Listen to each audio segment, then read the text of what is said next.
रामपुर गांव की रामबाई। श्री माली ब्राह्मण जाति में रामबाई नामक एक स्त्री भक्त हुई थी। उनका स्वामी नारायण भगवान के प्रति अपार प्रेम और अद्वितीय निष्ठा थी। बचपन से ही उनका चित्त भगवान की भक्ति में लगा रहता था। उन्होंने अपने माता पिता से साफ कह दिया था, मुझे विवाह नहीं करना है, मुझे तो भगवान की भक्ति करनी है, इसीलिए मेरे विवाह की कोई योजना मत बनाना।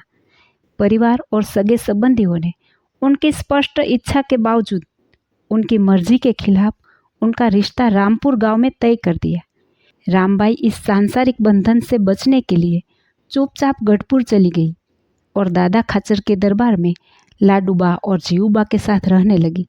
वहाँ वे सांख्योगी नियम का पालन करते हुए भजन भक्ति में लीन हो गई। जब उनके परिवार को यह पता चला कि रामबाई गढ़पुर चली गई है तो सभी परिवार गढ़पुर पहुंच गए और श्रीजी महाराज से मिलकर सारी बात बताई। महाराज ने रामबाई को समझाते हुए कहा, अगर तुम वचन भ्रष्ट और गुरुद्रोही नहीं बनना चाहती हो तो पहले हमारी आज्ञा मानो, तुम विवाह कर लो, फिर भगवान की भक्ति करना। रामबाई महाराज की आज्ञा मानने को तैयार हो गई। वे मन ही मन श्रीजी महाराज से प्रार्थना करने लगी, महाराज मेरी यह मानसिक दृढ़ता कभी न डिगे कि मैं पुरुष का हाथ न पकड़ूं। भगवान तो भक्तों के रक्षक होते हैं।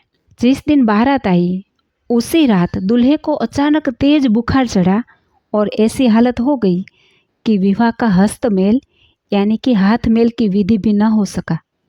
बारात उसी रात रामपुर लौट गई और पीछे से रामबाई फिर से गढ़पुर लौट गई। रामपुर में ससुराल पक्ष को जब यह पता चला तो उन्होंने ठान लिया कि इस बात जैसे भी हो रामबाई को बांधकर ही सही घर वापस ले जाएंगे। वे सभी गढ़पुर आ पहुँचे और दादा खाचर के दरबार में महाराज से बोले, हमारी बहू हमें सौंप दीजिए। महाराज ने कहा, यहाँ सभा में बैठे सभी लोग हमारे ही हैं, फिर भी अगर आप अपनी बहू को ले जाना चाहते हो तो हमें क्या आपत्ति हो सकती है। लेकिन रामबाई तो महिलाओं की सभा में ही थी, वे आसानी से दिखने वाली नहीं थी। महाराज बोले, ब्राह्मणों पहले हमारे हाथ का प्रसाद स्वीकार करो और खा लो। वे सभी जिद पर अड़े थे, पर तभी दरबार में एक व्यक्ति दौड़ता हुआ आया और बोला, आपका बेटा तो अब इस संसार में नहीं रहा, जल्दी घर चलो, यहाँ अब क्या काम है। शोक मग्न श्री माली ब्राह्मणों का समूह लौट गया। महाराज ने रामबाई की बात रख ली। उसके बाद रामबाई जीवन भर गढ़पुर में ही जीवूबा के पास रही। उन्होंने सांख्योगी व्रत भी वहीं लिया। संसार के बंधनों से मुक्त होकर वैराग्य धारण करके वे केवल भगवान के सुख में आनंदित रहती रही।